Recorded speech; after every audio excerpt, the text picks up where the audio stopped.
There's a house rat working through the brush I piled up here, looking for food for babies. That's why I piled this brush up, place to hunt. Oh, she's upset. I'm by her house.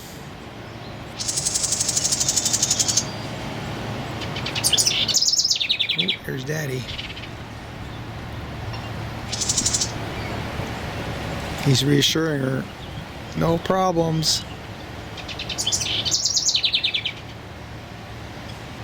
Go find some more food because I can hear the babies are in there squawking when they show up. Having an overabundance of daffodils and reading about daffodils repelling voles, and I'm going to assume mice too, I went ahead and dug out a few clumps and I circled this entire bedding area for my three sisters' garden. But I don't know if it works. You know, you read something, you hear something or whatever, you're watching on YouTube, some guy is blathering with his mouth, blah, blah, blah, blah, blah, and he says something. How the hell do you really know? Until you try it. So, of course, if I have zero vole and mice damage in this three sisters' garden, it doesn't mean that this is why. So beware of the absolutists. They know it all. Aphids.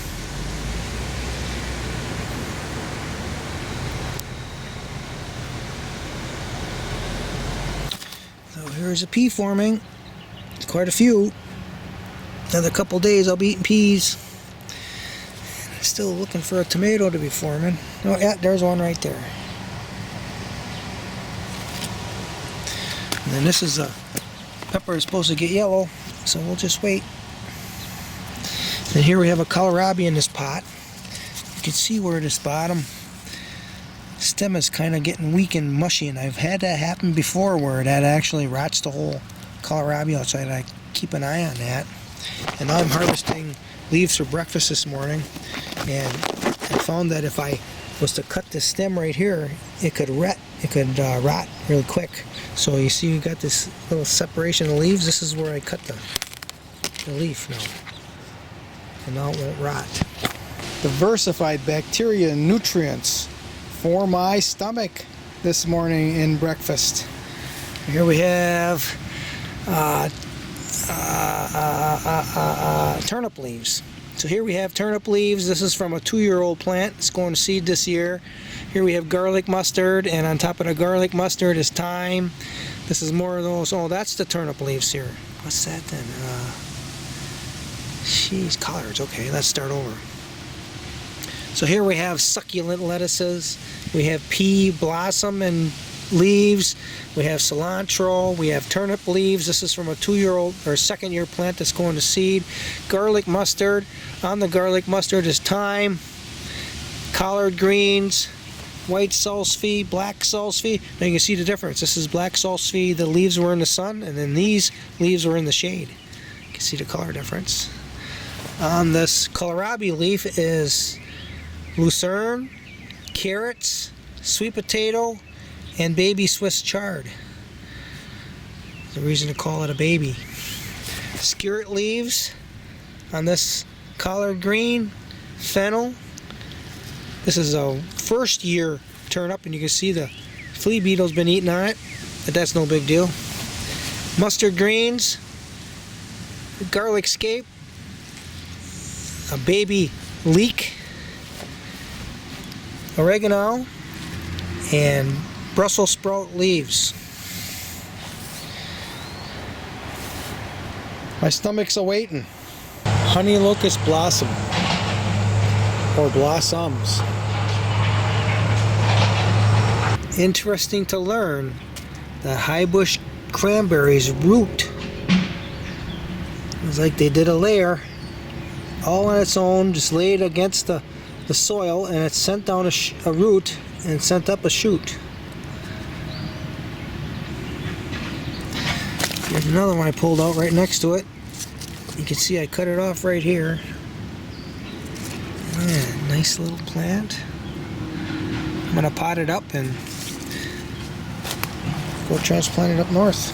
This root popped out of the ground when I pulled out the high bush cranberries that had rooted, and I think it's a grape.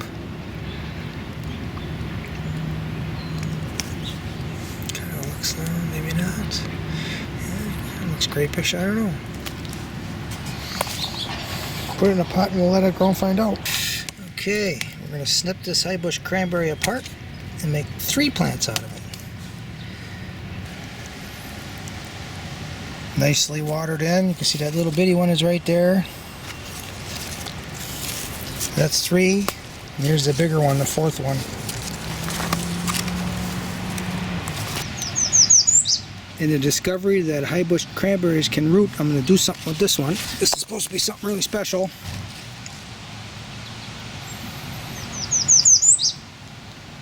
One of the shoots I was able to get totally underground here. You can see it's got a leaf junction here, one here that's underground.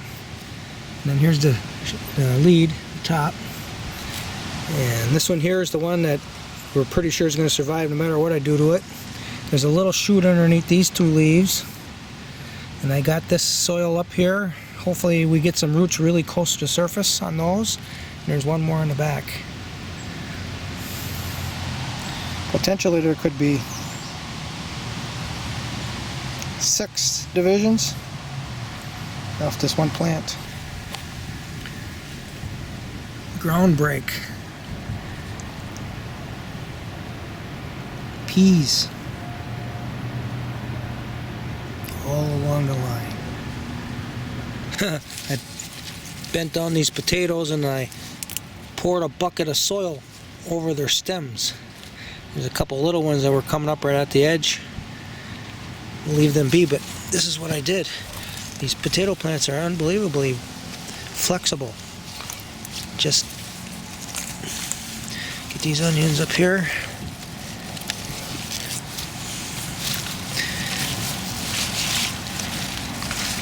Look at that, they just flux right on down. I guess we'll leave 2 of these up.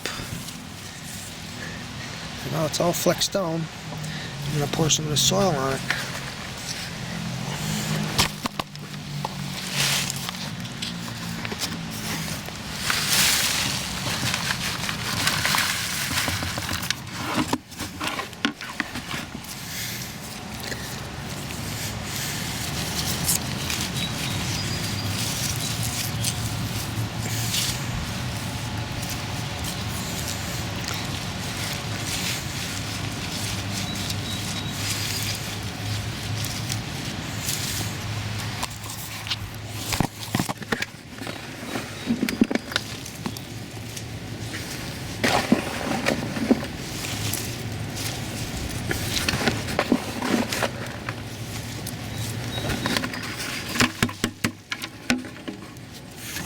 I haven't ever tried this before. I did get the idea from seeing a brand new potato shoot coming out of the ground. Had a long skinny stem, so I just bent it over and dug it in the ground a little bit. I do know that the potatoes grow out of the stems. And what I'm thinking is we're going to grow some new potatoes that they wouldn't have grown otherwise. We're going to find out because I just did it here. We'll leave a couple of these go, see if there's any difference. But this purple one, it's purple Peruvian, and it overwintered, and I've had that happen before with this type. And this one here must be a Desiree. It's not got purple stems.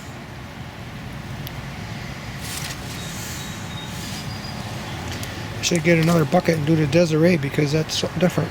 These were purple Peruvians. Desiree potato stems are buried underground here too. That's an interesting experiment, complete with little crawlers, little earthworms.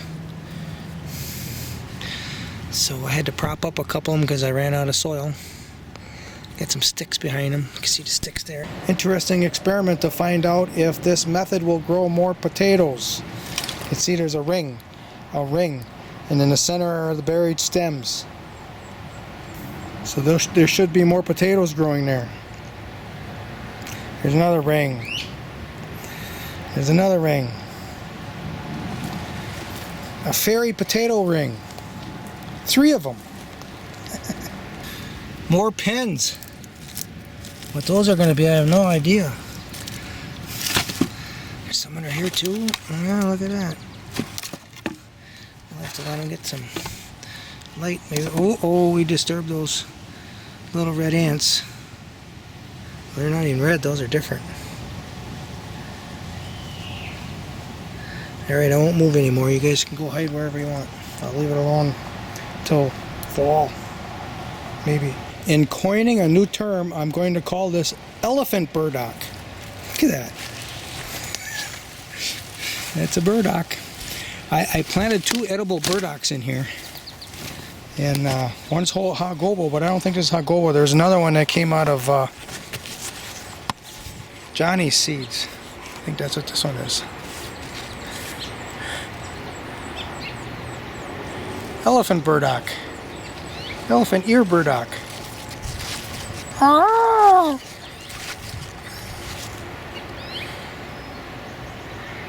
Goofiness. Burdock leaf has a ground cover for the potato ring. Red buds do pollard. Oh, pretty fast.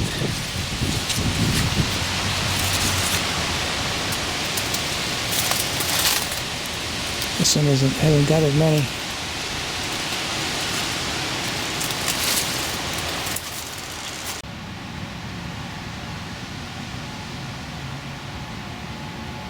This is a Nanking cherry that continues to get the blight over and over. Here's some more. At least I'm assuming it's the blight. I don't know what it is. It just keeps dying. Dying back, that is. You can see some on the upper branches here. I cut it very hard this last winter. Anything I thought was dead. It's coming back. We got a couple of plums grafted onto the Nanking cherry, so here's the graft. It's growing some plums, so we're going to find out what the plums taste like. I don't know what variety this is. I didn't do the graft. So here's another graft. Again, I don't know what the variety is. Looks like it's a little wounded right there. But it also is going to grow some plums. Got a few over here. This is a cornelian cherry that I planted here, and it's quite distant from my other cornelian cherries. It's by itself here. I'd say quite distant. It's maybe 10 or 15 yards. This is called Elegant. It's got a weird shaped looking little berry on it. Look at that.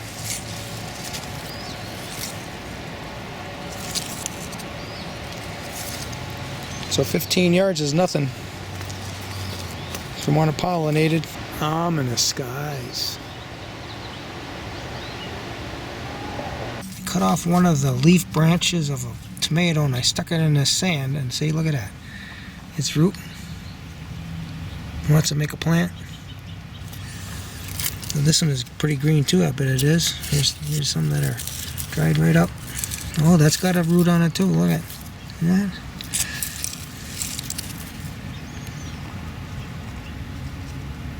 Have to put it in a pot with some real soil. That's a tip of a hazelnut I put in there. There's another one. I just put one in just right now. That's why I'm checking on this stuff. This is from a grapevine. No, that's a... What the heck is that? Yeah, that's grapevine, maybe.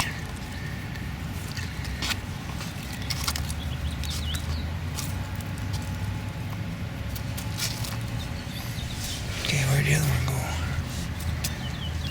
I just had 2 of these. Oh, there it is, right here. There's another one here that's green. Let's see what's in that one. Oh, look at that one. It really wants to go.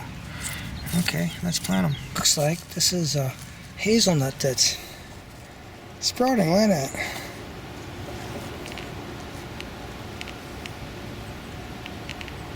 Haven't seen that before.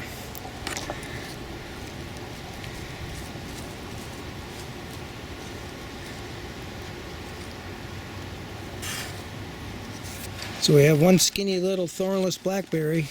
It's going to be growing a pretty good batch of blackberries here. See, that's where it is right there.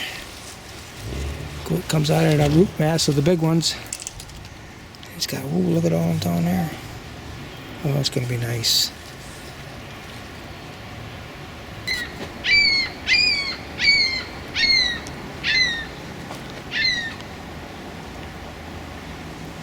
Male meter kiwi. Last year it had a few blossoms. This year it's going to blossom in a big way. There's lots of females right around here. You see a big female right above it here. Larger blossoms. There's large blossoms all the way up this Arkansas black apple tree. And a whole bunch right here.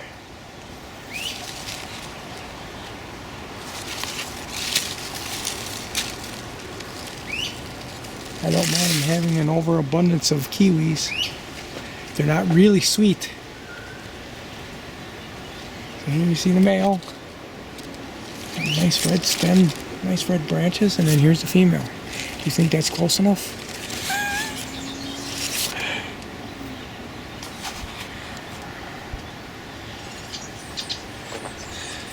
I cut some of the females back. I probably shouldn't have. Red Beauty Kiwi Takeoff. Lots and lots and lots. All throughout this little vine complex. They're everywhere. Last year the birds kind of figured out to test them. If they're soft, they would eat them. And I still got my share.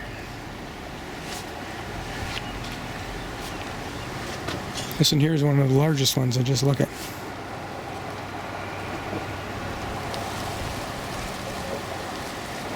Supposedly these red leaves cast a cooling shade. Or any red leaves for that matter, not just kiwi.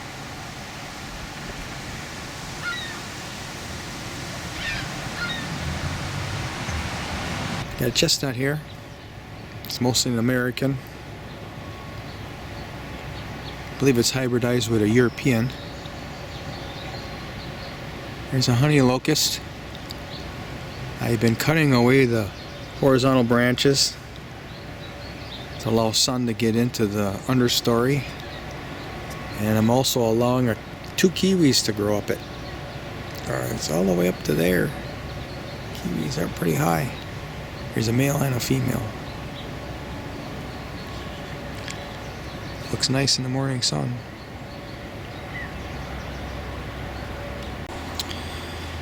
There are those in the fascist community who would say this is out of control. Look at all this growth. Nobody's managing it. Look at that rhubarb leaf. Holy cow, bigger than an elephant ear. And they would say, we gotta cut it down. And there's a really nice horseradish leaf. Horseradish blossoms, pollinators. We're in there now. I'm gonna have horseradish seed. So get rid of that blackberry. That's what they'd say. Look at this. Doesn't look like it has any order.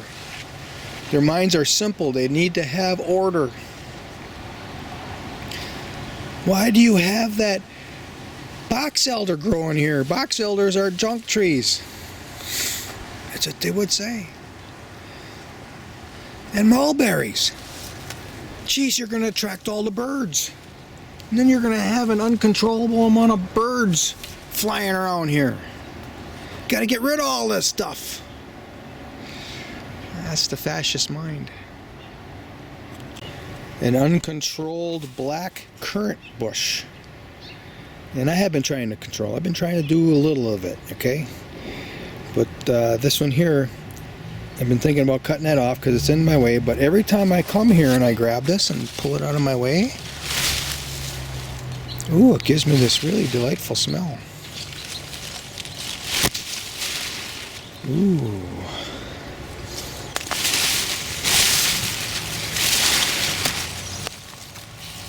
Oh, that smells nice.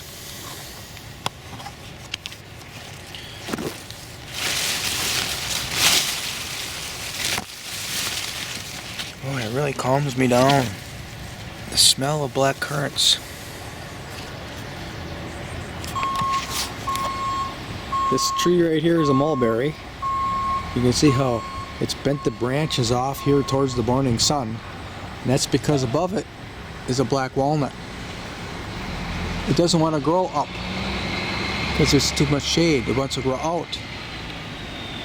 So I have pruned it a little bit, but by and large, this is a natural thing to keep this mulberry from growing so tall that I can't pick the berries.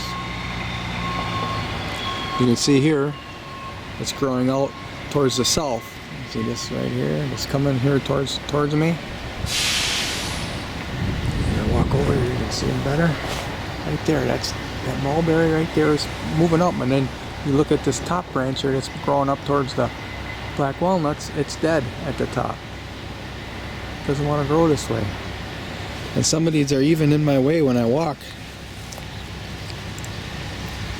which maybe is a little annoying now, but when these berries are ripening, it'll be a reason to come over here and walk through this path. An experimental planting of French shallots and white mammoth salsify. The idea is these shallots are going to get enough sunlight to bulb up while the salsify are growing, and then the French shallots are harvested in August, and the salsify grow on, harvested just before everything freezes up, or they can be left in the ground over winter and harvested in the spring. I think I'm going to come in here and plant some grain crop in between them just to see how that goes. That's what I've been thinking anyway. See, like right here, there's a little bare spot. Fill it in. I think this is a really old barley seed head. And we'll see if the seeds are viable. I'm going to plant them. Germplasm. And germplasm. More little red worms from underneath the pot. There's a big one. Look at that. Into the worm tub they go. There'll be a lot more food for them there than here. Comfrey with salmon heads ferment water. The solids have been removed and composted, and the white material is mother. I'm using this as a fertilizer. I made this mixture last year, 2023, probably July or August, and now it's June of 2024. This will be the second time I'm going to draw down this barrel. The heavier solids are at the bottom. So if I draw it down 3/4, the concentrate is still at the bottom of the barrel. And when I add rainwater, it still has potency. So right here, I use a square bucket because then I can use the corner to pour it into a sprinkling can and fertilize the garden beds. Look at how rich that looks. That's without stirring it up. Well, I can imagine how many microbes is in there. One of those guys with those powerful microscopes would probably like to see that. I'm going to free these garlic heads in that they may fulfill their destiny. All of the garden beds that are growing annuals have been watered with the ferment fertilizer. And now I am wrinkling noses as I walk past all these nosy trees. That reminds me of a story that happened to me when I was like 17 or 18. My dad decided to go hunting with me, and he's not a hunter. He didn't want to hunt, but I think Mom kind of put him up to it. Oh, he wants to go hunting, you gotta go take him. That's what I think. And we're walking through the woods, and he starts wrinkling his nose. Finally, he stopped. I mean, he was doing it for half an hour, kind of looking at me strange and wrinkling his nose. And finally, he stops, turns around, and he says, "Jesus, Rick, don't you take any showers?"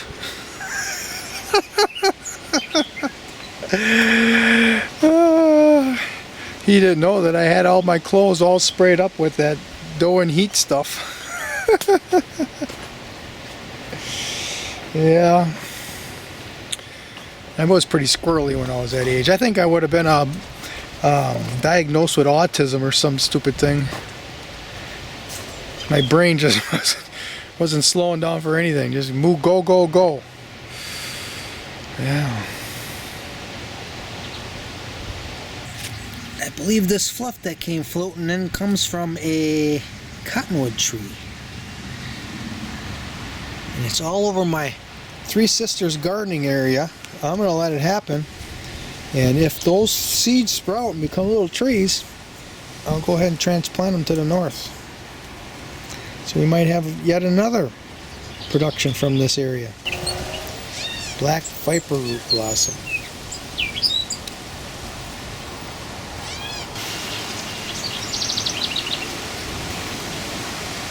The turnip that's going to seed. A grove of mammoth white salsifis.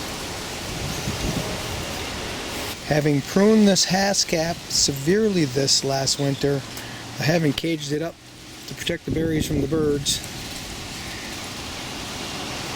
There aren't that many berries. I thought, well, let them have some, but they're not really getting them all.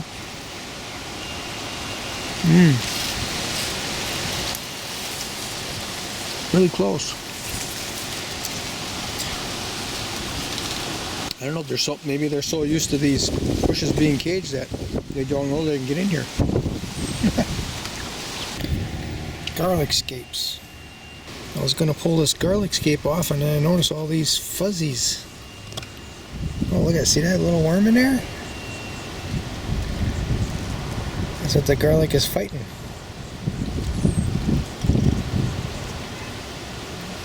Huh, I didn't know there was a pest for garlic. Throw that in a ferment tank and then become nitrogen. Here we have 3 apple trees growing basically out of the same little spot here. See how close they are? I just shoved them in here because I had too many apple trees that I bought and I didn't have enough space to plant them anywhere. I'm fairly certain all 3 of them are grafted, but this is like 2012 or something I did this. And last year there were blossoms, but I didn't see any apples. This year we got apples. This one's got a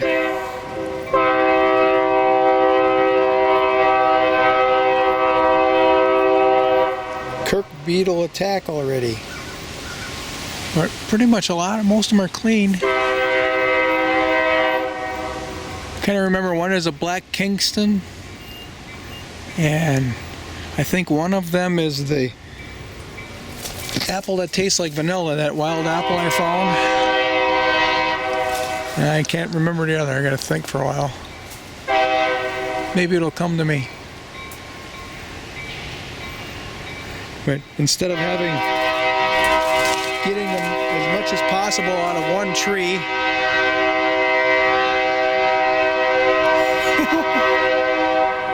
and having one flavor of apple, I'm going to get 3 flavors of apples out of the same spot as one tree. Of course, I won't mention about all the other trees that are planted too close for most people's attention span. This morass features to the left a mulberry tree, to the right a carnelian cherry tree, and throughout is a Anna female kiwi.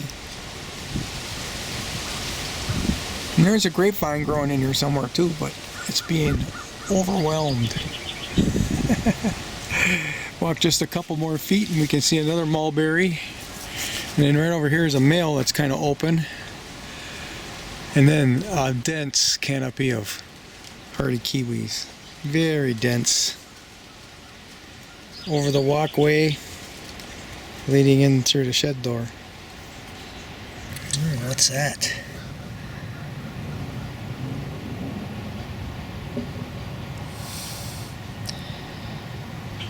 We need one of my little birds to come and find this thing, maybe.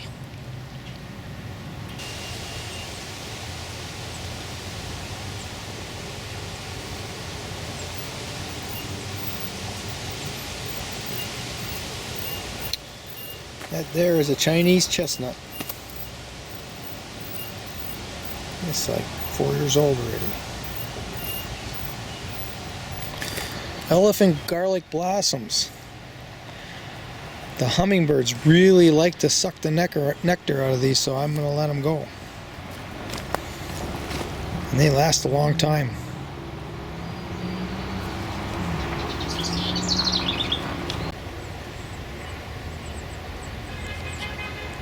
Try again later.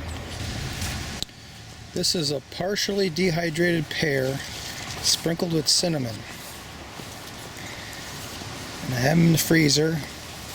And for a long time I couldn't eat this. If I did, I would be wiped out. I couldn't move for sometimes a couple hours. Just total weakness. But I've resisted eating large fruit like this and carbs for a lot of years. And now I can eat at least this slice and not have any effect. I have tested it a little bit to eat a whole one, and I could feel I'd have it a little bit. It's called insulin resistance. I think I'm getting better.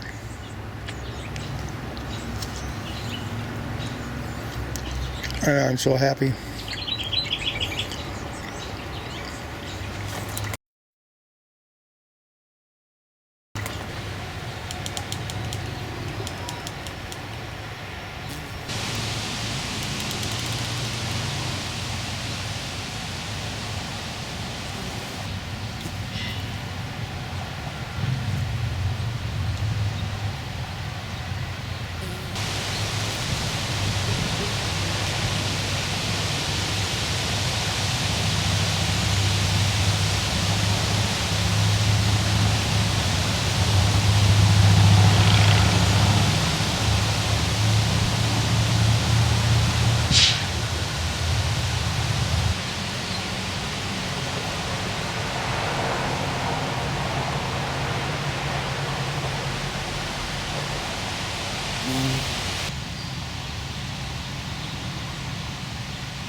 There aren't as many this year.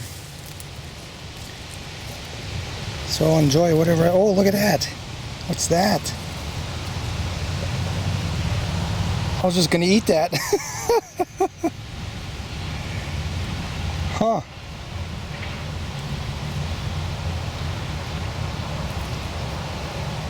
Can't be anything good.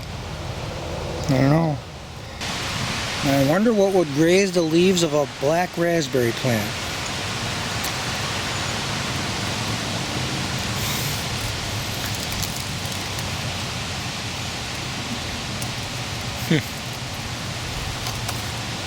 Oop. He knows something's wrong. He's on the move.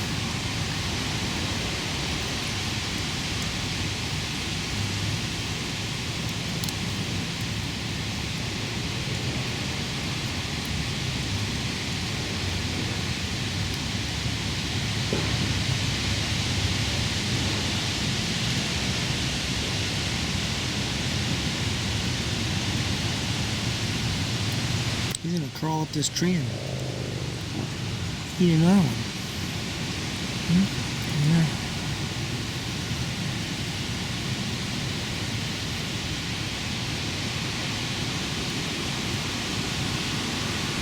He's reaching up for the camera.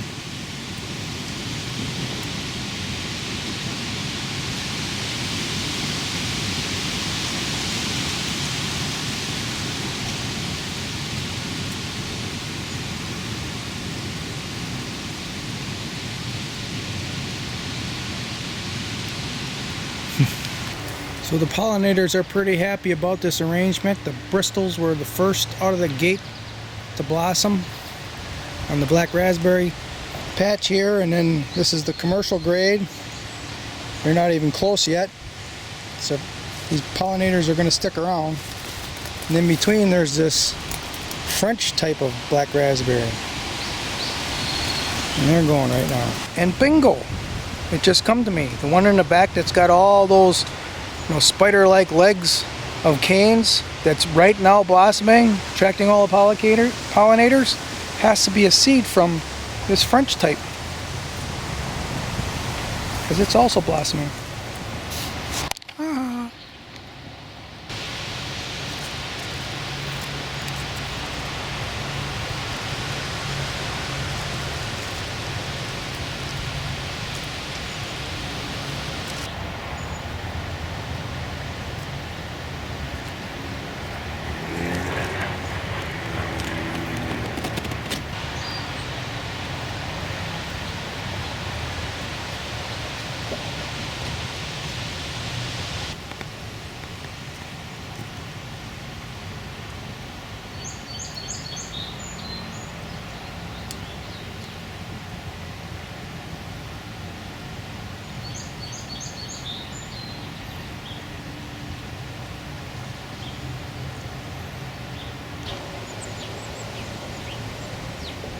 Still no luck.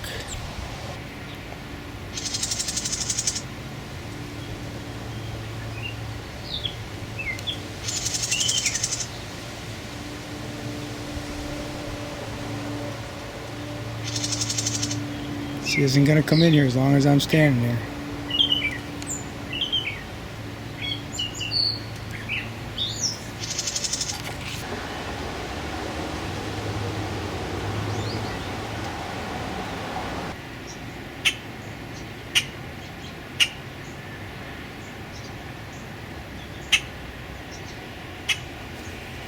Yesterday's hot sun had these hazelnuts wilty.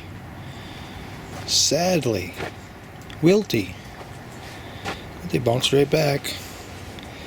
We've got some hot temperatures coming, so we'll see how tough they are then. Hey, look over here. Hey. Hey.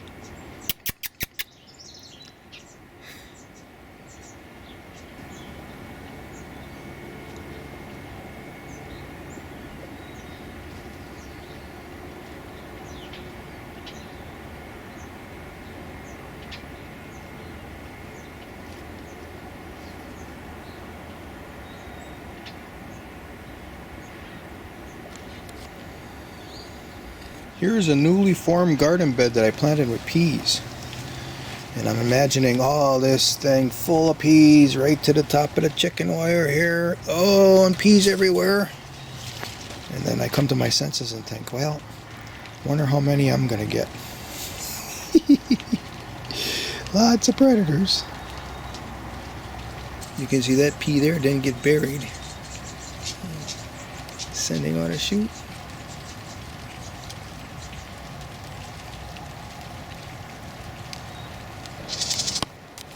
She saw me. I was trying to hide back here.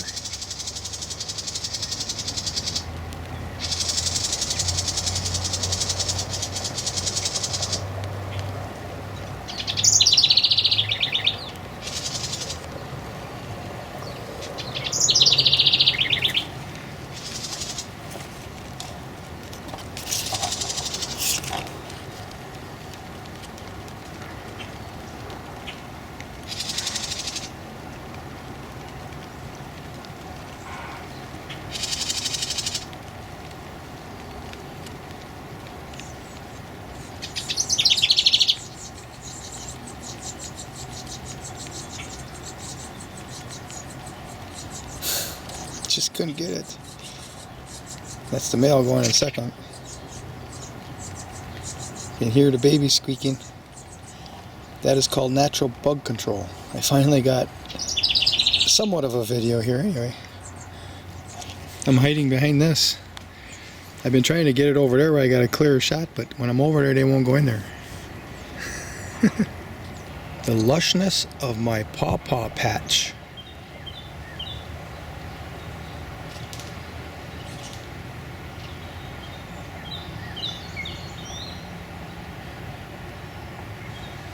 Rising above the lushness are the pawpaws.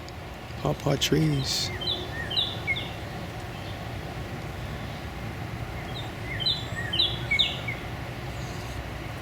What's happening here, a major function is sequestering the carbon out of the atmosphere, out of the air, and putting it back into the soil.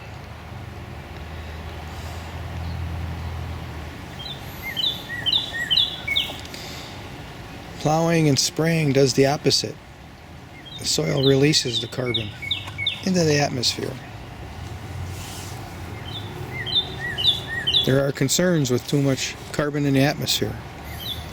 I'm not one to claim that it's going to be the end of the world or the extinction of humans, although I guess there's that potential, I don't know.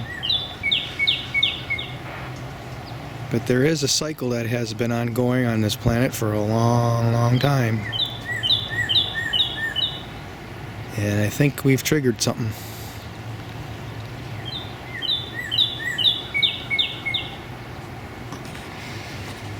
What it is, I don't think we're going to like it. Most of the people in my peer group deny that there's a problem with the carbon. But I look at them and they mostly always plan for the best case scenario. They can't assess the risks. Some of them are even kind of like children, you know. You just want to walk around being happy-go-lucky, you know, skipping and hopping, and everything is fine, you know. But I know it's not. I can tell the climate's changing just in my little bitty speck of a spot here. And I've kind of been working it over my mind for quite some time. Since I watched that Congressman Roscoe Bartlett's, he had a couple of times he was on the floor of Congress. They allowed a congressman to talk for an hour after hours, and he had a couple speeches about energy, and that was the trigger that got me to begin to research all these things about energy, including the emissions. Following along with this carbon story and adding current events, it appears to me like the places that had a really good climate that facilitated huge human population growth are now tipping into climates that can't support that level of population, and areas that didn't support a huge population now can. That tells me there's going to be a huge shift in population here. That's already happening, I think, already starting. And perhaps I'll get lucky and Manitowoc, Wisconsin will be one of the good areas. However, it's going to get busy. Standing on a little locust pollard so I could get up here and show off the graft. This is a graft for my son who really doesn't like me, so I don't talk too much about him. But it's a nice graft. Last year this persimmons was forming fruit, and I thought we're gonna get some because it's supposed to be one of those that form fruit without male. And then the tree boarded them all. Well, maybe this year. I know what Albano's gonna say. He's gonna say I better support this graft or it's gonna break. So I'm supporting it. That's a mulberry that's just growing a lot faster than its brand new branch here from last year can tolerate.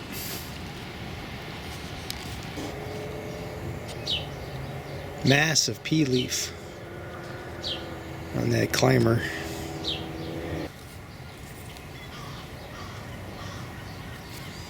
Ooh, she has a very large caterpillar or something in her mouth.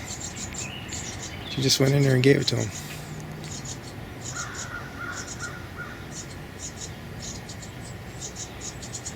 You know what I'm thinking? There's like 2 or 3 of them in her mouth. That's why. Oh, I just missed coming out. They go in with the caterpillars and they come out with the poop. Tomatoes are getting to the top of my little cage here. I gotta figure something else out. This is the tomato that I've been clipping off the lower leaves as the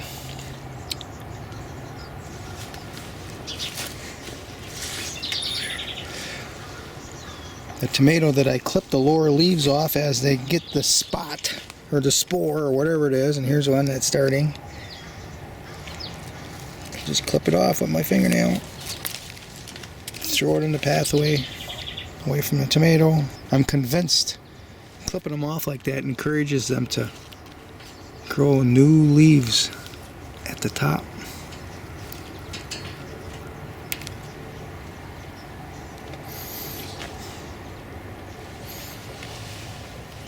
Got these peas here that are twisting around itself.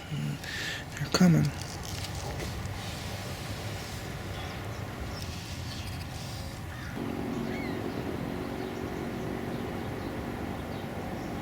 A surviving graft. I just cut these other stems off of here. There's a number of shoots coming out of this rootstock, and I grafted 3 different types of pears, and only one of them is surviving. There's another little one down here, and it looks like it might have got 8. So maybe 2. But this is the one that has an early pear, like a June ripening pear. A rare look at the hoarse voice crow. Come on, give us one before you go.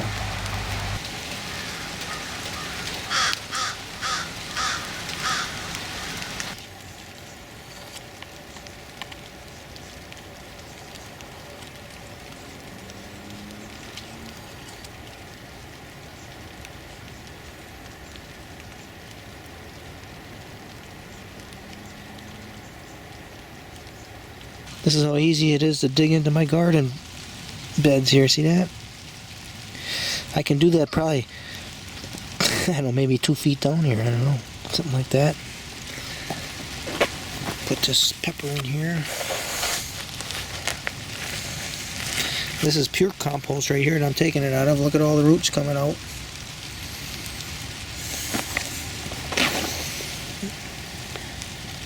Gotta look at the plant instead of the camera. I guess we got it. This little garden here is going to provide a lot of greens for breakfast this morning. This one little garden. I'll probably sneak over here and get some of that cilantro, maybe a little savory, to add in for flavor.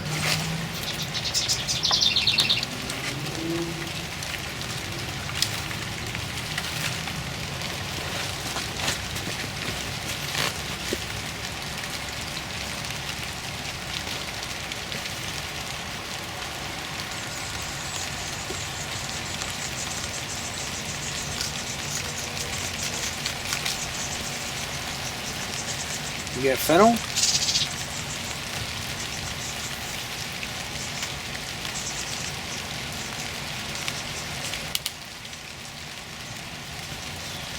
kohlrabi leaf. And here what I get that's about to shoot out a pepper.